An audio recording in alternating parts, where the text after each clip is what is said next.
নমস্কার, রেমিস টিউটোরিয়ালে তোমাদের অনেক অনেক স্বাগত।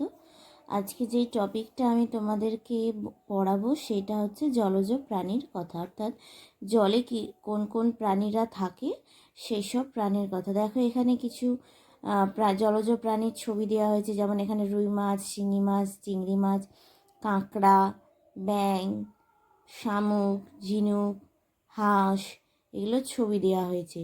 যদিও ব্যাঙকে আমরা কি জানি বলো তো, ব্যাঙ হচ্ছে উভচর প্রাণী। ব্যাঙ জলে ডাঙায় দুই জায়গাতেই থাকতে পারে।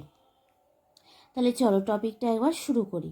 জলে থাকে মাছ, মাছেরাও নানা রকমের, নানা নামও রয়েছে। কারো নাম রুই তো কারো নাম কাতলা, কারোর নাম কই তো কারো নাম শিঙি। অর্থাৎ মাছেদের এখানে বিভিন্ন ধরনের যে নামগুলো রয়েছে সেসব নামের কথা বলা হচ্ছে। আবার কারো নাম বোয়াল তো কারো নাম ন্যাদোস। সবাই জলে থাকে, জলে সবাই সাঁতরে চলে, তাই রয়েছে পাখনা, নানা ধরনের পাখনা। আর রয়েছে আঁশ, সারা শরীর জুড়ে আঁশগুলো বেশ শক্তপোক্ত, বাইরের আঘাত থেকে বাঁচায়। তাহলে কি বলতো, আঁশ হচ্ছে মাছকে বাইরের আঘাত থেকে রক্ষা করে। শিঙি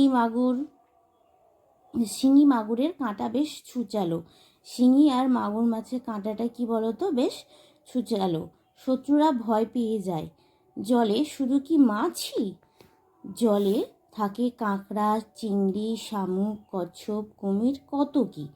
কাঁকড়ার দাঁড়গুলো বেশ খাঁজকাটা, কাঁকড়ার দাঁড়গুলো কেমন খাঁজকাটা।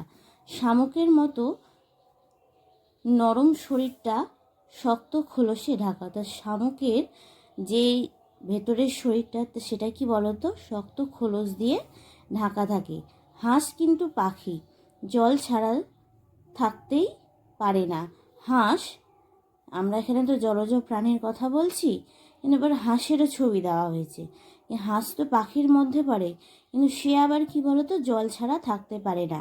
সাঁতার কাটার জন্য পায়ের আঙুলগুলো হাঁসের জোড়া, অর্থাৎ আমাদের আঙুলগুলো যেমন দেখো ফাঁকা ফাঁকা, কিন্তু সেটা নয়, হাঁসেদের আঙুলগুলো এইভাবে জোর লাগানো থাকে। তাহলে মাছের গায়ে আঁশ থাকে বাইরের আত্মরক্ষার জন্য। শিঙি মাগুর মাছের গায়ে মাগুরের বেশ মানে কাঁটাটা শক্ত, বাইরের আঘাত থেকে রক্ষা করার জন্য। শামুক তার নরম শরীরটা বাইরের আঘাত থেকে রক্ষা করার জন্য খোলস দিয়ে ঢেকে রাখে। এইভাবে তোমরা এই টপিকটা পড়বে। আশা করি তোমরা বুঝতে পেরেছো। ধন্যবাদ।